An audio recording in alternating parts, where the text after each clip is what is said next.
ओम शांति। बहन जी ने परिचय तो दिया, लेकिन सबसे बड़ा अवार्ड उसका परिचय नहीं दिया। कौन सा अवार्ड? इस जन्म में मुझे साकार ब्रह्मा बाबा और मामा, मैं तो समझता हूँ मेरा सबसे बड़ा अवार्ड यही है कि मुझे बाबा मामा के साथ रहने का, विशेष करके ब्रह्मा बाबा के साथ रहने का तो बहुत बहुत समय प्राप्त हुआ, अनुभव हुआ, और उसे तो मैं अपने जीवन का सबसे ज़्यादा अनमोल अवार्ड ही नहीं बल्कि जीवन का एक अनमोल क्षण मानता हूँ, जब से मैं ब्रह्मा बाबा के संबंध संपर्क में आया। और साथ ही साथ जैसा आज बहन जी बता रहे थे कि जो खजाने की बात है, संगम युग का समय ये सर्वश्रेष्ठ खजाना है। वैसे तो बाबा ने हम बच्चों को अनेक खजाने दिए हैं, आप सबको मालूम ही है। कौन कौन से खजाने दिए हैं? ज्ञान का, गुणों का, शक्तियों का, समय का, संकल्पों का, खुशी का, बहुत बहुत खजाने दिए हैं। लेकिन आज का विषय जिस बात पर स्ट्रेस करता है वो है समय रूपी खजाना, संगम युग का समय रूपी खजाना।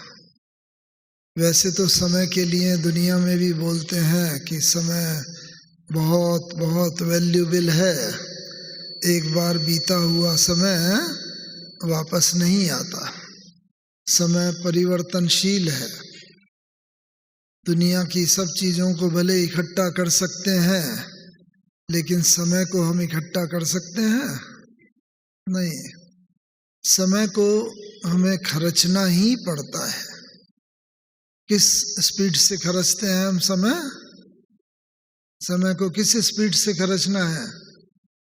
और सब दुनिया वाले एक ही स्पीड से समय को खर्चते हैं, वो है चाहे 60 मिनट प्रति घंटा। 1 घंटे में 60 मिनट हमें खर्चने ही हैं, या कहें 60 सेकंड प्रति मिनट, 1 मिनट में 60 सेकंड ये स्पेंड करना ही है। इसलिए समय को हम इकट्ठा तो कर नहीं सकते। हाँ, उसको इस रीति से खर्च सकते हैं कि उसका सदुपयोग सदा होता रहे, और जितना उसका ठीक तरीके से सदुपयोग होता है उतना उतना हमें महसूस होता है। क्या महसूस होता है? कभी तो हमें महसूस होता है कि क्या करें भाई, समय कटता ही नहीं है, बहुत स्लो स्पीड से चलता है।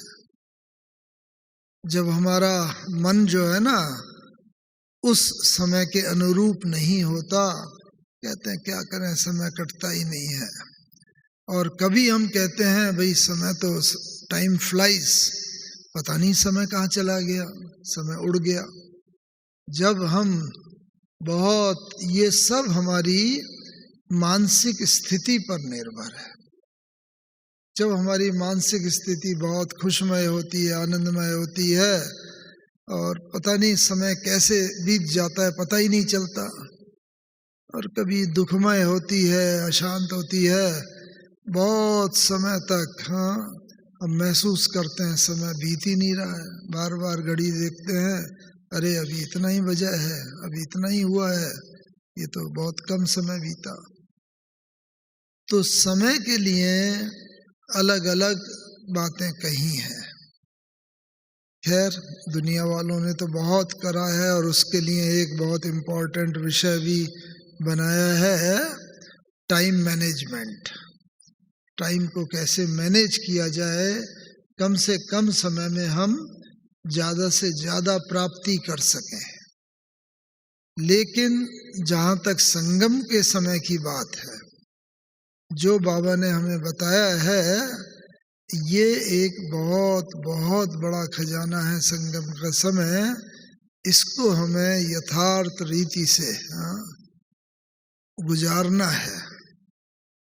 और किसी ने ठीक ही कहा है, संगम का जो ये समय है ना, ये 3 शब्द समय, तो इसका भी अपने अर्थ में स्थित होके अगर हम गुजारेंगे तो समय हमेशा सफलतापूर्वक गुजरेगा। क्या है? स से जो है समय, समय, एक तो सत्यता के आधार पर परमात्मा शिव सत्यम शिवम सुंदरम कहा जाता है, सार्थक, तो उस आधार पर हमें गुजरना है। यानी कि समानता जीवन में लक्ष्य हो, हमें इस समान बनना है। और वो अगर रोल मॉडल हमारे सामने होता है तो समय उसके समान बनने में गुजर जाता है। हम सब का लक्ष्य ही है बाबा मामा या देवी देवताओं जैसा बनना है, फरिश्ते जैसा बन के, इस तरीके से समानता। माँ से कहा महानता। जो भी हमारे लक्ष्य हो जीवन में, साधारण न हो जो दुनिया वालों के होते हैं कि बस जीवन मिला है, गुजारना है, खाना पीना और जीवन पास करना। नहीं, महानता का लक्ष्य हो, लेकिन महानता के साथ साथ यथार्थता भी हो। ऐसा भी महान ना हो जो लक्ष्य तक पहुंचा ना जा सके। यथार्थ लक्ष्य को रख के, तो समानता, महानता और यथार्थता, इन 3 बातों को ध्यान में रखते हुए हमें अपने संगम युग के समय को ऐसा मॉडल करना है, करते जाना है। मॉडल तो कर ही रहे हैं, हम सभी संगम युग में चल ही रहे हैं। तो इसीलिए समय को हम अब देखते हैं बाबा ने हमें किस तरीके से समय का सदुपयोग बताया है, इस खजाने को हम कैसे यूज करें। पहली बात तो समय परिवर्तनशील है, परिवर्तन होता ही रहता है। जब से जन्म लेते हैं हम, पहले बाल्यावस्था होती है, फिर युवावस्था होती है, अधेड़ अवस्था होती है, आदि आदि। समय के साथ साथ हम बढ़ते चलते हैं। लेकिन संगम युग में भी हमारी यही अवस्थाएं हैं, लेकिन थोड़ा अलग रीति से। संगम की बाल्यावस्था क्या है? हम भले ज्ञान में कभी भी आए, चाहे 40 साल की उम्र हो, 50 साल की हो, 20 साल की हो, लेकिन वो सभी की शुरू में जब से ज्ञान में आए हैं तो वो हमारी बाल्यावस्था होती है। बच्चे को क्या है? बच्चा छोटा होता है, खेलना कूदना खाना पीना, बस यही लक्ष्य होता है। तो कई बार बाल्यावस्था में, संगम की बाल्यावस्था में हमें ये देखना है, बच्चे और क्या करते हैं, थोड़ी बहुत बात हुई, आपस में लड़ाई झगड़ा किया, ये मेरा है खिलौना, वो तुम्हारा है, आदि आदि। तो हम इन बातों में ही हमारी बाल्यावस्था गुजर जाती है कई वर्ष। ये हमारा सेंटर है, वो तुम्हारा है, आदि आदि। बृहद अवस्था नहीं रहती। तो संगम का समय में बाबा कहता है अभी किसी की कोई भी अवस्था नहीं है, बाल्यावस्था भी नहीं, युवावस्था भी नहीं। कौन सी अवस्था? वानप्रस्थ अवस्था है। तो पहले तो हम यही समझें कि बाबा ने हमें वानप्रस्थ अवस्था में रखा है। वानप्रस्थ अवस्था में क्या होता है? जब व्यक्ति की वानप्रस्थ अवस्था होती है तो उसका ध्यान अपने प्रति कम देखते हैं। बाल बच्चे होते हैं, पोते पोतियां होते हैं, उनकी पालना, उनकी खुशी में ही वो लगा रहता है। तो अभी जो बाबा के अनेक बच्चों का जन्म हो रहा है, ज्ञान में चल रहे हैं, तो हमें उनके सामने अपने को रोल मॉडल बनाना है। वो हमारे सम्मुख आए भी तो हमसे कुछ प्राप्त करने की इच्छा रखें। प्रेम शांति, बाबा ने जो अनेक गुण शक्तियां आत्मा की बताए हैं, सुख, शांति, आनंद, पवित्रता, प्रेम, ज्ञान, शक्ति, ये जितनी भी चीजें हैं, बस एक तो वानप्रस्थ, वाणी से परे। बाबा ने बोला है कर्मातीत अवस्था की निशानी एक ये भी है क्या, कि जितना जितना हम कर्मातीत अवस्था की तरफ बढ़ते जाएंगे, उतना उतना हमें वाणी में आना अच्छा नहीं लगेगा। वाणी से परे होते जाएंगे, एकांत प्रिय होते जाएंगे। बस यही बात है जो बाबा हम बच्चों से एक तो चाहता है, और अब हम बच्चों को बस वाणी से बिल्कुल न्यारे जैसे होते जाना है। बाबा कहता है जहाँ 10 अक्षर का काम हो, 10 बोलने का सेंटेंस, वहाँ एक सेंटेंस से ही बात पूरी हो जाए। साकार बाबा को हमने देखा, हमारे सामने रोल मॉडल हैं साकार बाबा। बाबा को जब हम पहले मिलते थे 62, 63 वगैरह में, तो बाबा बहुत समय देते थे। हाँ बच्चे क्या है, खिलाने ले जाते थे, घुमाने ले जाते थे, हम लोगों के साथ बैडमिंटन कभी खेल रहे हैं।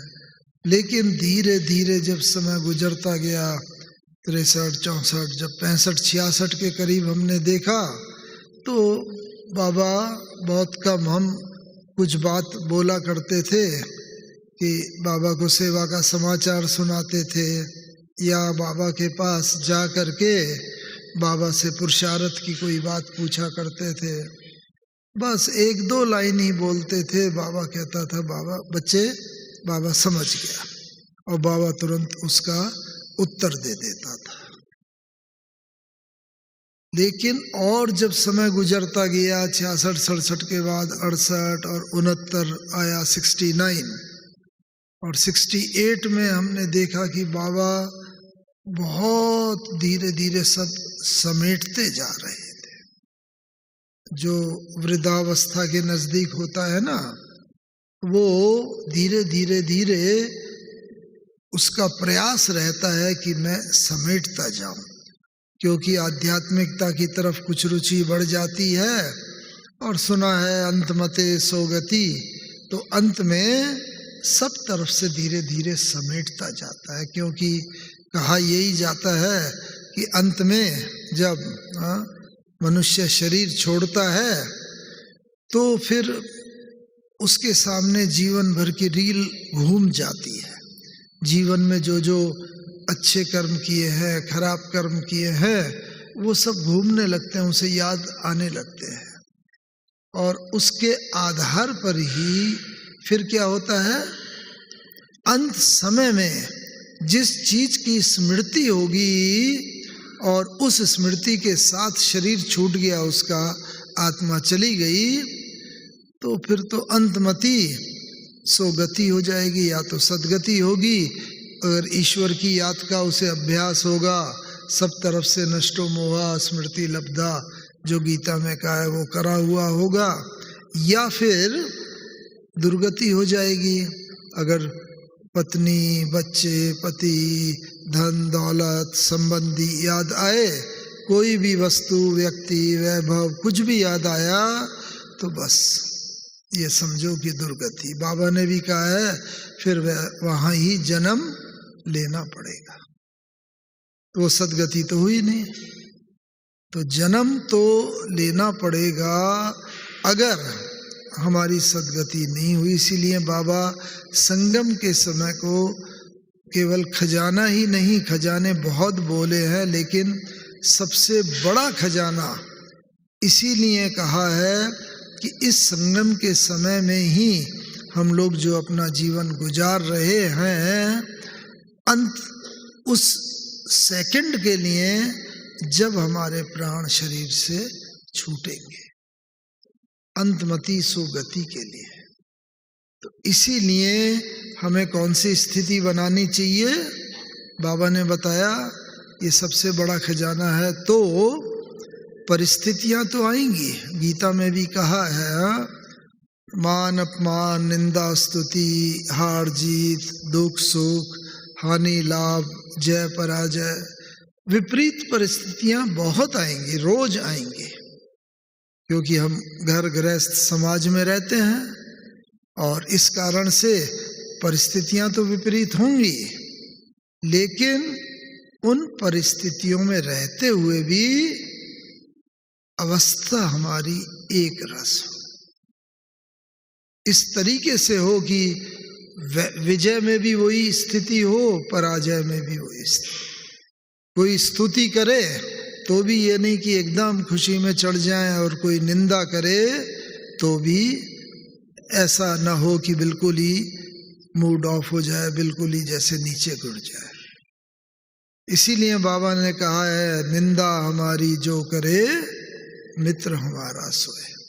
उसे मित्र समझ करके ही व्यवहार करना चाहिए, नहीं तो जो निंदा करता है अक्सर करके उसके प्रति घृणा, ईर्ष्या और दुश्मनी की भावना, ऐसी ऐसी बात आ जाती है। तो इसीलिए ये खजाना तब बन सकेगा सर्वश्रेष्ठ खजाना जब हमारी ऐसी एक रस स्थिति होगी। और वो हमने ब्रह्मा बाबा को भी देखा। एक रस स्थिति बनाना भी सहज नहीं है, लेकिन परिस्थितियां आए, लेकिन हमारी स्वस्थिति इतनी ऊंची हो जो उस परिस्थिति पर विजय प्राप्त कर ले।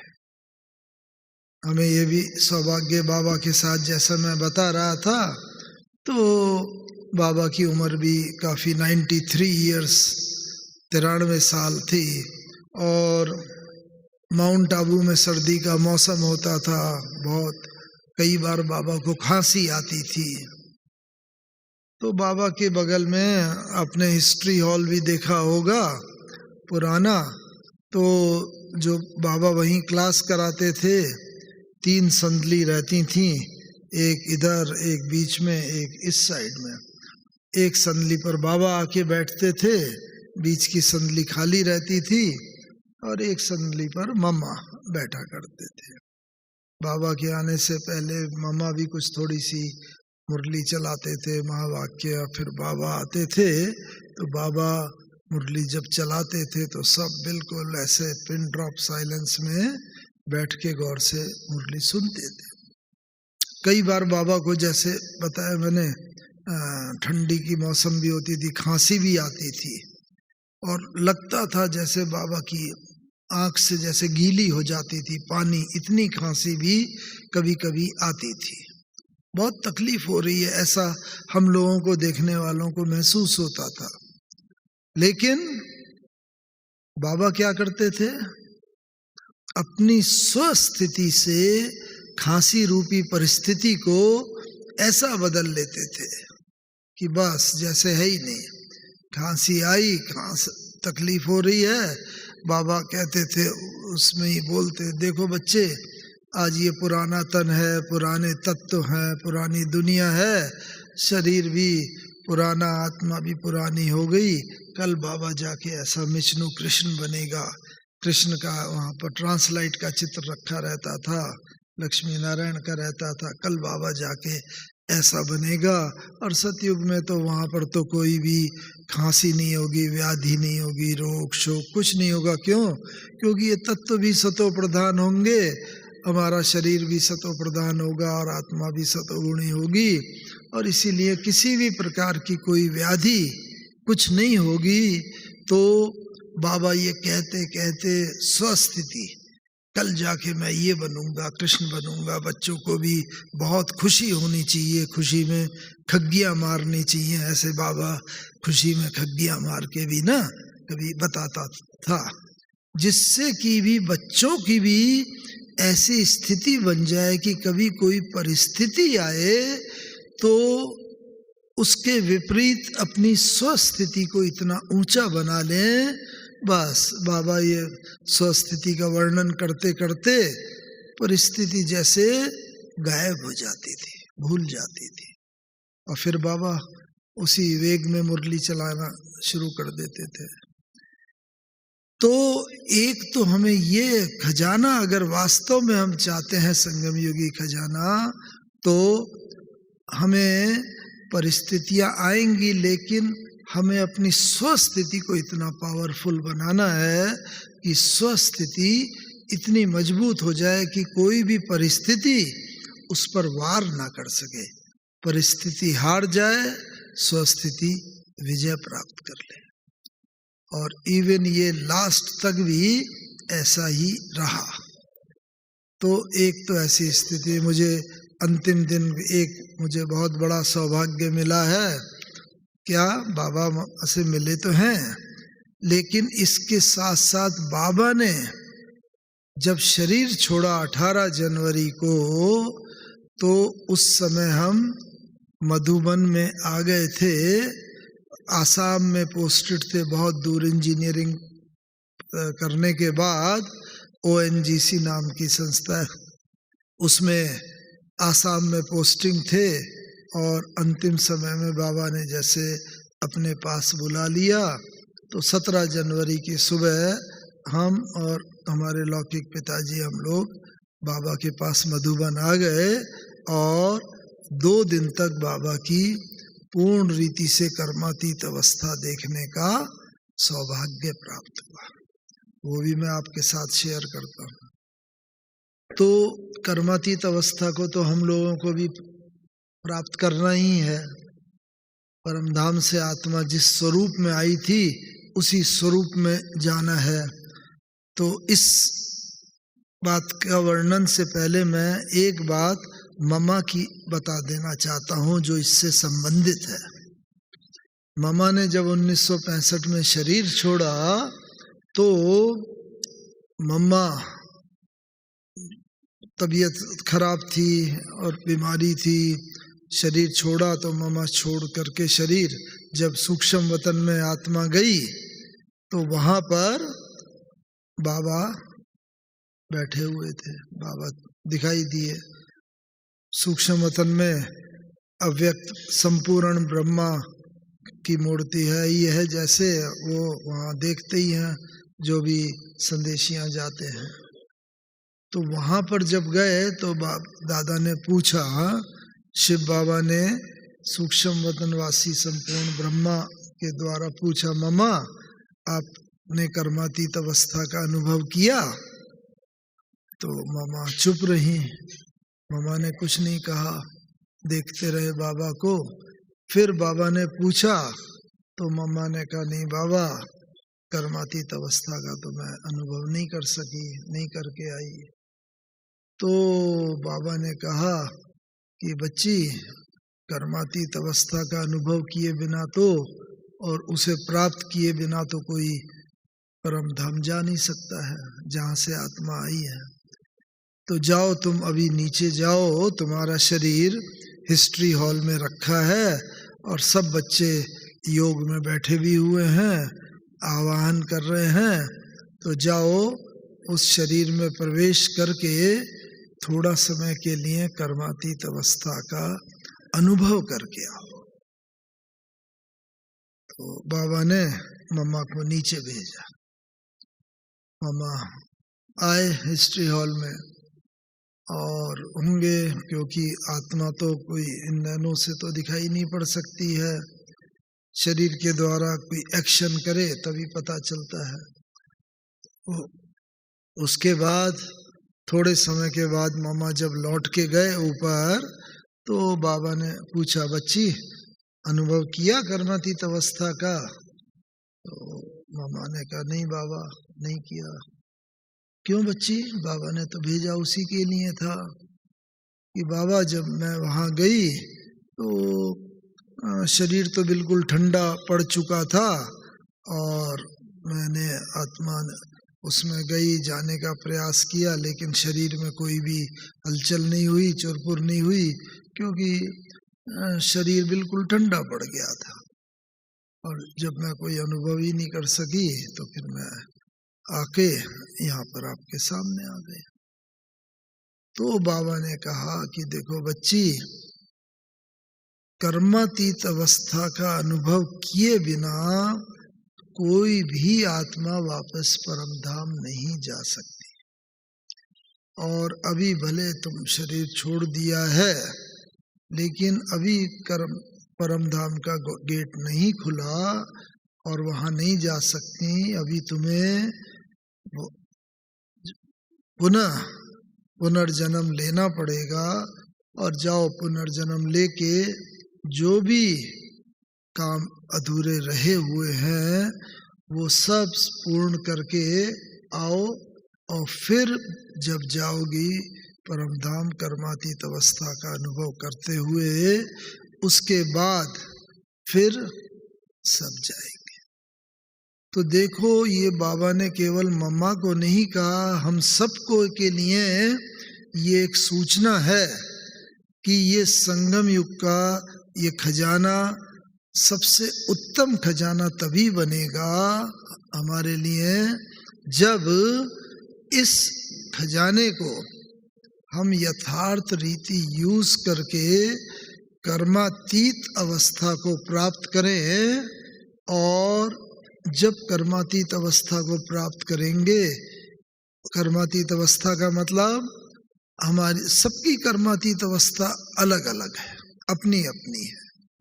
जो भी अवस्था हमारी सर्वोत्तम तक पहुंच सकते हैं उसको पहुंचे, वो हमारी जैसे कर्मातीत अवस्था।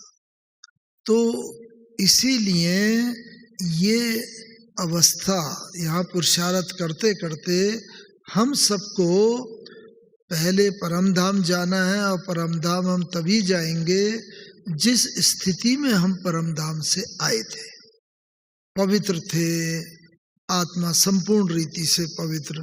तो पवित्र जब बन जाएंगे तब परमधाम में वहां जाएंगे। और उसके बाद फिर आके सतयुग में अपने अपने समय पर आएंगे और अपने अपने समय पर पाठ बजाएंगे। तो ये हमारा लक्ष्य अंतिम होना चाहिए कि मुझे संपूर्ण रीति से पवित्र बन के परमधाम जाना है। कभी भी ऐसा लक्ष्य न हो यहाँ कंटाल जाएं, दुखी हो जाएं, अशांत हो जाएं, कहीं संबंधों में कटुता है, कहीं किसी के साथ और व्यवहार में हमारी बोलाचाली ठीक नहीं है, कई प्रकार से असंतुष्टता अगर जीवन में रही तो क्या रहेगा कि हम जो है उस अवस्था में तो परमधाम जा नहीं सकते, क्योंकि संपूर्ण पवित्र बन के जाना पड़ेगा। तो हमें पुनः पुनर्जन्म लेना पड़ेगा। इसीलिए बाबा कहता है अंतिम समय तक ऐसी याद हो जो बाबा के सिवाय और कोई भी याद ना आए। किसी कोई व्यक्ति नहीं, वस्तु नहीं, वैभव नहीं, किसी भी प्रकार का।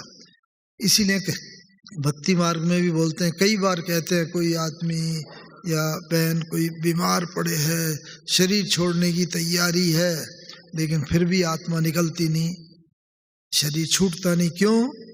वो लोग तो कहते हैं भाई इसके प्राण किसी में अटके हुए हैं, वो आएगा, उसको देखेंगे, कोई बात करेंगे और फिर आत्मा शरीर छोड़ देगी।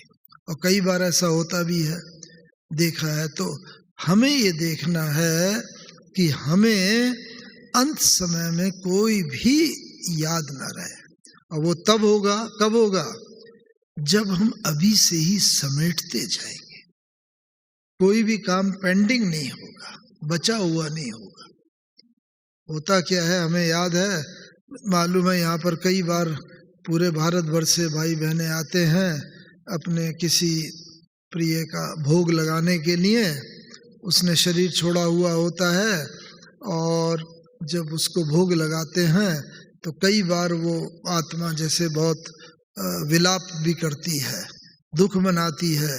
अरे मैं सोचती रह गई या सोचता रह गया, मुझे ये काम करना था, बाबा का सेंटर बनाना था, इतना धन का ये सदुपयोग करना था, लेकिन मैं कल कर लूँगा, कल अच्छा बाद में कर लूँगा, और ये कहते कहते शरीर छूट गया।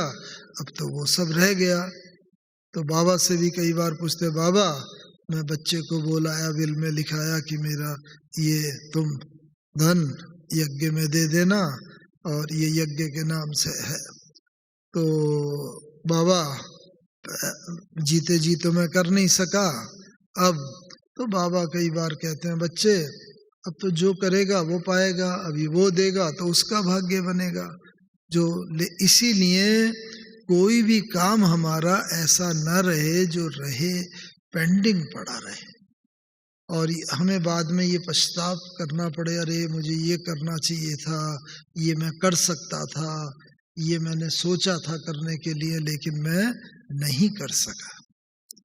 क्योंकि जब ये स्थिति रहेगी अंत समय में तो क्या होगा, फिर हमारा तो भाग्य बनेगा नहीं, सदा के लिए पश्चाताप की स्थिति होगी। इसीलिए हाँ, बहनें भी हों, भाइयों के लिए नहीं, विल वगैरह भाइयों को जो कुछ भी करनी हो सब कुछ अपने हाथ से करके और विल करके और जो निसंकल्प हो जाए, हाँ बाबा आई एम रेडी, अचानक और एवर रेडी होना है, अगर जाना भी है तो मैं चला जाऊं, आप बुला सकते हो। ऐसे ही बहनें भी अपना, कोई ये नहीं कि सब हाँ मानो कोई घर की चाबी वाबी है बहुओं को देनी है, दे दा के पूरा करो अपना, और उस चीज में घर में अटका ना रहे प्राण कि अरे अंत समय ये रह गया। सब समेट करके जैसे हम बाबा को कहें हाँ बाबा आई एम रेडी, मैं तैयार हूँ, एवर रेडी, और अचानक, और ये कब होगा, जब बहुत काल का अभ्यास होगा, बहुत काल तक हम बाबा के साथ वार्तालाप में कहेंगे हाँ बाबा आई एम रेडी। हाँ, तो इसीलिए कोई भी काम बचा न रहे। देखो ब्रह्मा बाबा को भी हमने देखा, बाबा समेटते जा रहे थे, पहले बाबा सबके साथ खेलते टहलते थे, फिर और बहुत कम हो गया, और अब हम अंतिम 2 दिन की बात सुनाते हैं, 17-18 जनवरी की। बाबा के पास जब हमेशा की तरह जाते थे, बाबा को ये बताएंगे ये पूछेंगे, तो जब गए तो बस बाबा ने नैनों में देखा और बाबा ने कहा बच्चे ये पूछने आए हो, अच्छा ऐसा कर लो, ऐसा हो जाएगा। यानी कि हमें एक अक्षर भी बोलने की जरूरत नहीं पड़ी, बाबा ये करें या ना करें या ऐसे करें। बाबा ने मन के भाव एकदम नैनों से पढ़ लिए और उसका उत्तर दे दिया, समाधान दे दिया। और इसी स्थिति को ही कहते हैं मन जीते जगत जीत। बाबा ने अपना मन इतना जीत लिया था, ऐसी स्थिति बना ली थी कि उसके अंदर कोई भी व्यर्थ संकल्प, अपना संकल्प नहीं था। इसीलिए जिस आत्मा को भी दृष्टि देते थे उसके मन के भाव को समझ लेते थे और उसका समाधान कर देते थे। तो इसमें टाइम और एनर्जी भी सब बचती थी। तो एक तो ये देखा, हमारी भी अगर हम चाहते हैं तो ये स्थिति कैसे आएगी, ये स्थिति आएगी इच्छा मात्रम अविद्या से। बस बाबा कहते हैं इच्छाएं जो मन में होती हैं ना, वो इच्छाएं जो है अच्छा नहीं बनने देती। तो अब मन में कोई भी इच्छा किसी चीज की ऐसी ना हो, बस बाबा आपने आपको पा लिया, सब कुछ पा लिया, बस अब कुछ भी पाना बाकी नहीं रहा। इच्छा मात्रम अविद्या की स्थिति होगी, तब हम दूसरे की इच्छाओं की, अंत समय में लोग हमारे पास आएंगे, चारों तरफ से निराश होके हाहाकार हो रही होगी, एक तरफ ब्रह्मा कुमारियों की जय जयकार होगी।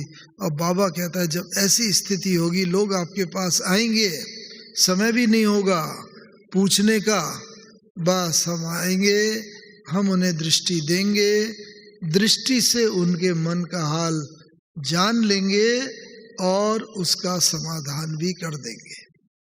और जब उनके मन का प्रश्न का समाधान भी हो जाएगा, उन्हें अनुभव होगा अरे यही तो भगवान है। हर जगह हम देख रहे हैं, बस जहाँ मैं जाता हूँ मेरी इच्छा की पूर्ति हो रही है और भगवान को सब जगह वहीं से सिद्धांत भक्ति मार्ग का निकल जाएगा। भगवान सर्वव्यापी है। हर एक में, हम और आप सब में, एक एक के अंदर वो अपने इष्ट देव का दर्शन करेंगे, चाहे जिसको भी पाते हम। वो कहानी भी है, एक राजा के पास एक व्यक्ति आया, छोटा सा भिक्षा पात्र था। तो आया, राजन मुझे भिक्षा दे दो। तो राजा ने कहा हाँ हाँ, ये तो तुम्हारा बहुत छोटा सा भिक्षा पात्र है, तुरंत बढ़ जाएगा। मंत्री को कहा, उसने लाके उसमें डाला, सोना चांदी हीरा मोती लाता गया, डालता गया, वो भरता ही नहीं था। देखने में छोटा था, भरता ही नहीं था बिल्कुल। जब बहुत ऐसी स्थिति हो गई, खजाना भी खाली होने लगा, तब राजा को कुछ चेतना आई कि जरूर इसमें कोई विशेष बात है। वो उसके सम्मुख जाके प्रणाम करके साधु को बोला, महाराज जरूर इसमें कोई विशेष है, तो ये भरता नहीं है मैंने, तो इसलिए वहाँ आके फिर बाबा ने कहा, बाबा को यो जो राजा था वो राजा आया, तो राजा ने जब कहा, तब सन्यासी ने बताया कि महाराज ये भिक्षा पात्र खोपड़ी का बना है, मनुष्य की खोपड़ी का। मन होता है ना यहाँ, तो इसीलिए मनुष्य की खोपड़ी का, उसके अंदर एक इच्छा पूरी होती है तो 4 और इच्छाओं का जन्म हो जाता है, और वो पूरी हुई 10 और इच्छाओं का जन्म होता है। तो ये तो कभी भरेगा नहीं। इसलिए अगर हम चाहते हैं कि हम अपनी सर्व इच्छाओं को पूर्ण संतुष्टता को प्राप्त कर लें, तो वो तभी होगा जब ये मन जो है ना, ये मन, ये खोपड़ी इसका बना हुआ है, तो मन को हम वश में करें। मन जीते जगत जीत, मन के हारे हार है, मन के जीते जीत। तो ये सारा हमारी मनोस्थिति, तो अभी बाबा वर्तमान समय भी जो समय दे रहा है, कहने को भले निमित्त कोविड आया है या कोई ओमिक्रॉन कोई भी आ रही है परिस्थिति, लेकिन हमें बाबा संपूर्ण देखना चाहता है। हमारे आधार पर सारा संसार टिका हुआ है, हम उसके पिलर हैं। बाबा कहता है तुम पूर्वज हो, पूज्य हो।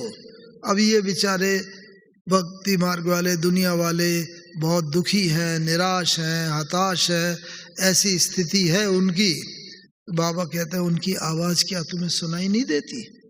तुम उनके इष्ट देव हो, तो तुम्हें उनकी आवाज सुनाई दे। इसीलिए इस समय तुम्हें 2 शक्तियों की विशेष आवश्यकता है, 2 बातों की। एक तो रहम दिल, हर एक को देख करके रहम की भावना आनी चाहिए, बाबा इनका भी कल्याण हो।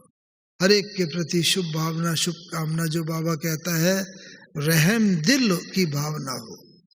और रहम दिल की भावना जब होगी जितनी जितनी, उसके बाद दातापन की भावना। तो रहम दिल और दातापन, ये संस्कार अब बच्चों का जो हमारे अंदर है दबा हुआ, क्योंकि हम ही पूर्वज और पूज्य पूरे कल्प भर रहे हैं, सतयुग से लेकर, सतयुग में भी हाथ यूँ होता है, देने की आवश्यकता ही नहीं होती, द्वापर से देते चले आते हैं, और बस संगम तक भी बाबा हम बच्चों को, हमारी मूर्तियाँ जो मंदिरों में हैं, भक्त लोग आके उससे मांगते हैं। और जब हमारी मूर्तियों से मांगते हैं और मूर्तियों से अपनी इच्छा की पूर्ति का अनुभव करते हैं, तो हम तो चैतन्य में हैं यहाँ पर। तो हमारे संकल्प ऐसे होने चाहिए कि ये खजाना जो बाबा चाहता है, संगम के अनेक खजाने में, ये समय को सफल करना है हर रीति से। और समय और मन, समय और संकल्प दोनों का आपस में एक दूसरे से बहुत बहुत गहरा संबंध है। तो इसीलिए अभी हमें ऐसा करते करते चलना है। बाबा को भी हमने देखा, ब्रह्मा बाबा को भी ना, बस यही इच्छा अंत तक, जब ये ऐसी स्थिति बन गई, बाबा अंतिम दिन 18 जनवरी को आए। 18 जनवरी को बाबा ने क्लास कराया, हम भी सम्मुख बैठे हुए थे। लेकिन उस दिन बाबा को एक बार भी खांसी नहीं आई, गला साफ करने की जरूरत नहीं पड़ी। क्यों? क्योंकि शरीर के कर्म भोगों के ऊपर योग बल ने जैसे संपूर्ण रीति से विजय प्राप्त कर ली थी। और इसीलिए एक बार भी कुछ ऐसी तकलीफ नहीं हुई। बाबा ने इतना फ्लॉलेस मुरली चलाई, बाबा मुरली चला रहे थे, एकाएक हमारे मन में भी संकल्प आया बाबा कुछ हमारे लिए भी बोले, क्योंकि इतना दूर से आसाम से आए हुए थे। अब भगवान तो संपूर्ण, ब्रह्मा बाबा तो संपूर्ण कर्मातीत अवस्था को प्राप्त कर चुका था। हम लोगों के इष्ट देव भी हैं संगम में भी और पूरे कल्प भर में भी, जब से सतयुग से लेकर के अंत तक भी हम सब साथ ही साथ रहे हैं। तो इस कारण से जैसे ही संकल्प आया, और संकल्प में कुछ सेकंड भी नहीं गुजरे होंगे, तुरंत बाबा तक पहुंचा। इतनी क्लैरिटी बाबा की थी। तो जो बाबा कहता है क्लीन और क्लियर बुद्धि, हम सब के लिए भी कहता है। और बाबा की इतनी अपनी बुद्धि क्लीन क्लियर हुई, संकल्प किया, बाबा तक पहुंचा। बाबा ने नाम लेके हमारा कुछ महावाक्य उच्चार दिए, और वो आज तक भी हमारे लिए पूरा गाइडलाइन बने हुए हैं। तो ये तब होगा, हम भी दूसरों के इष्ट देव तब कहलाएंगे जब उनकी इच्छा मात्रम अविद्या, उनकी इच्छाओं की हम पूर्ति कर सकेंगे। और वो कब होगा?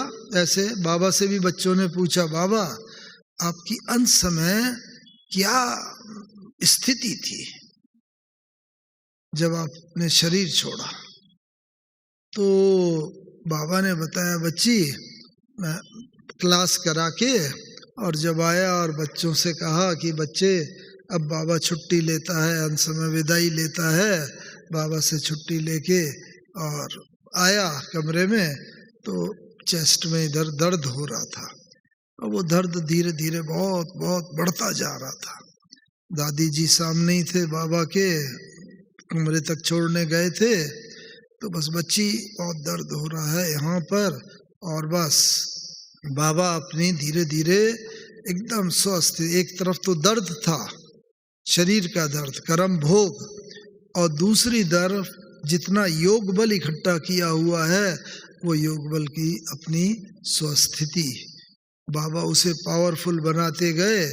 तो धीरे, पहले तो परिस्थिति ज़्यादा बलशाली थी, दर्द बहुत ज़्यादा था, फिर धीरे धीरे धीरे स्वस्थिति बाबा की मजबूत होती चली गई, और परिस्थिति, दर्द रूपी परिस्थिति और कम कम होती चली गई, और स्वस्थिति इतनी शक्तिशाली हो गई कि बस बाबा ने कहा, अच्छा बाबा अब मैं आपके पास आया, और बाबा बच्चों से यहाँ से विदाई लेकर के चला गया। तो हमारा भी अंतिम पेपर ये शरीर का पेपर है। तो ये शरीर भी एक तरीके से बहुत बहुत बड़ा खजाना इसलिए है कि 5 तत्वों का बना है, और जब तक इस शरीर से हमारे कर्म भोग हैं तब तक आत्मा जा नहीं सकती। और जब शरीर हमें छुट्टी दे देगा, हाँ इस शरीर के साथ कर्म भोग चुकतू हो गए, तो आत्मा विजयी होकर जैसे चली जाएगी। तो इसीलिए इस शरीर के साथ इन तत्वों को भी हमें प्रतिदिन योगदान करना है। इस रेफरेंस में मैं जानकी दादी की बात एक बता के पूर्ण करता हूँ कि जानकी दादी विदेश से आए हुए थे, और 2000 की बात है, पिछला जो 2000 का वर्ष का 31 दिसंबर आखिरी दिन, और 31 दिसंबर को तो बाबा आते ही हैं। तो बाबा यहाँ पर मतलब शांतिवन में आए हुए थे। तो मुरली के बाद निर्वैर भाई और प्रकाशमणि दादी जी बाबा के पास गए और बताया कि बाबा जानकी दादी अहमदाबाद तो आ गए लोटस तक, लेकिन बहुत तबीयत उनकी खराब है, और डॉक्टर ने तो बोला है बस अब जिसको भी बुलाना हो बुला लो, और ये तो बहुत ही ज़्यादा सीरियस है, तो कुछ हो नहीं सकता। तो बाबा को ये बात बताई, तो बाबा ने सुना और कहा कि नहीं बच्चे, उसे कुछ नहीं होगा, वो प्रकृति जीत आत्मा है, प्रकृति जीत बाबा ने बोला। और आप देखो कि कहाँ 2000 का साल और कहाँ 2020-21 तक दादी कितनी सेवा करते रहे, 21 साल और जिए। तो ये कब है, जबकि शरीर रूपी पेपर, और हम लोग कई बार पूछते थे दादी आपको बाबा ने प्रकृति जीत बोला है, उससे आप कैसे प्रकृति जीत बने? तो दादी अक्सर करके कहा करते थे कि देखो ये शरीर है ना, तत्वों का बना है, तो मैं रोज 5 तत्वों को योगदान करती हूँ, रोज मैं उनसे वार्तालाप करती हूँ। बाबा ने भी कहा था अर्ली 90s में जब मुरली चली थी, इन प्रकृति के तत्वों से वार्तालाप करो। हे जल देवता, आप जल देवता हो, अभी तक भी आपको देवता रूप में मानते हैं, मैं भी होवनहार देवता हूँ। आइए हम दोनों मिल करके हम इस सृष्टि को पवित्र बनाएं, तत्वों को पावन बनाएं, और मेरे शरीर में भी जैसे जल है आप हो, तो आइए हम दोनों मिलकर, अब कलयुग अंत तक तमोगुणी हो गए यहाँ, अब हम सतो प्रधान बने और इस सृष्टि को भी सतो प्रधान बनाए। और अब हम आपके गुणों को धारण करते हैं, तो ही मित्रता उन्हीं में होती है जिनमें आपस में एक जैसे संस्कार होते हैं। तो जल के गुण धारण करेंगे तो जल कभी भी हमारी मृत्यु का कारण नहीं बनेगा। बाबा ने कहा है कि भारत में तो ज़्यादातर प्राकृतिक आपदाओं के कारण मृत्यु होनी है, लेकिन ये नहीं होंगी कि ये जो होंगी इनमें आप बच्चों को प्रतिदिन रोज योगदान करना है प्रकृति के तत्वों के प्रति। अभी तो समय नहीं है तो अभी तो मैं नहीं बताता, लेकिन जल, अग्नि, वायु, पृथ्वी और आकाश, इनके तत्वों को हम, इनके गुणों को हम जितना धारण करते रहेंगे, मान लीजिए जल का तत्व है तो जल के तत्व का सबसे बड़ा गुण है एडजस्टमेंट पावर। इस जल को गिलास में ले लोगे, गिलास में सेट हो जाएगा, कटोरी में लोगे, कटोरी में सेट हो जाएगा, चम्मच में लोगे, चम्मच में। ऐसे ही मेरी नेचर भी ऐसी हो जाए, हर आत्मा के साथ हम सेट होकर के चल सकें, तो क्या होगा, यानी कि मैंने जल के गुण धारण कर लिए। और बाबा ने कहा है मैं बच्चों की रक्षा के लिए बंधा हुआ हूँ। मैं ऊपर, जैसे जब भी कोई बात होगी, बच्चों का टीवी मेरे पास है, सबके वो ऑन हो जाता है, मुझे पता चल जाता है बच्चा किस परिस्थिति में से गुजर रहा है। मैं ऊपर से दान करता हूँ, और अगर बच्चे की क्लीन और क्लियर बुद्धि हुई, वो कैच करेगा और उसे सोचना नहीं पड़ेगा, ऑटोमेटिकली उसके पैर उधर बढ़ेंगे जहाँ सेफ्टी होगी, जहाँ कोई भी उसका कुछ बिगाड़ नहीं पड़ेगा। भले 10 कदम दूर तक अर्थक्वेक होगा, सुनामी होगी कुछ, लेकिन उसके पास तक नहीं आएंगे। क्यों? क्योंकि बच्चा तो प्रकृति जीत बन गए। उन प्रकृति ने उसके ऊपर उससे मित्रता का हाथ मिला रखा है, अरे वो उसकी जान नहीं ले सकते। ऐसे ही सब तत्वों के हैं। तो अभी हमें अगर वास्तव में इस समय को सर्वश्रेष्ठ खजाना बनाना है, तो ये ही समय अंतिम समय है जब हम इस संगम युग के समय को खजाना बना सकते हैं। और इसीलिए बाबा ने कहा अब बच्चों में अंत का भी अंत आ गया है, आ रहा है, तो 2 शक्तियों पर विशेष ध्यान देना चाहिए। एक है परखने और निर्णय करने की शक्ति, और दूसरा सामना करने की शक्ति। माया भी ऐसे रूप में आएगी, आपको माया का रूप लगेगा ही नहीं, बहुत सुहाना रूप लगेगा, वो माया के रूप में फंस जाएंगे। कितनी प्रकार की परिस्थितियां आएंगी, लेकिन हमारा परखने और निर्णय शक्ति अगर ठीक हुई तो हम उसको परख सकेंगे। और ये आएगी एकाग्रता से। एकाग्रता जब तक हम बच्चों में पूर्ण नहीं है, कमी है एकाग्रता की, तो हम उसको परख नहीं सकते।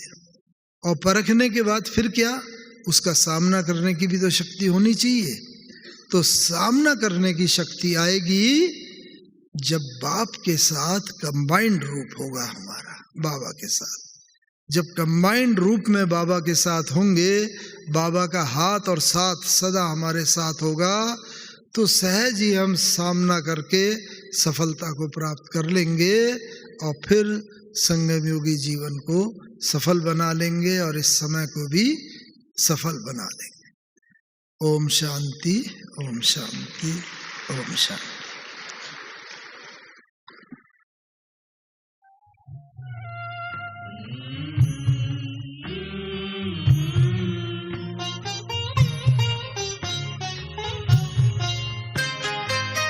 साथ तुम्हारा प्रभु कितना है प्यारा, साथ तुम्हारा प्रभु कितना है प्यारा। मिल गई मंजिल, मिल गया किनारा, मिल गया किनारा।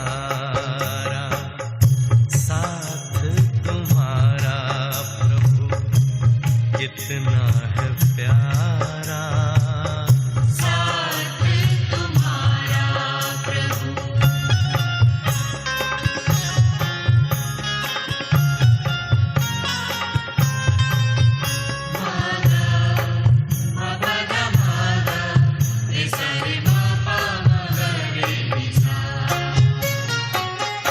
रोशनी ही रोशनी आती नजर है, अब ना भंवर का डर, ना ही फिक्र है, ना ही फिक्र है।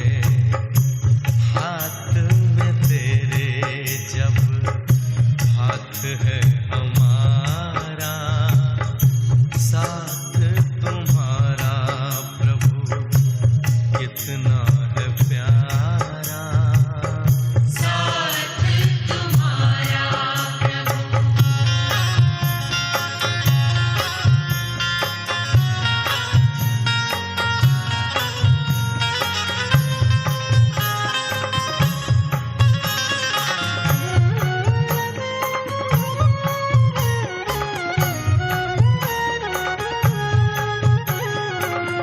किसको खबर है कौन साथ है हमारे, जिसकी नजर से चलता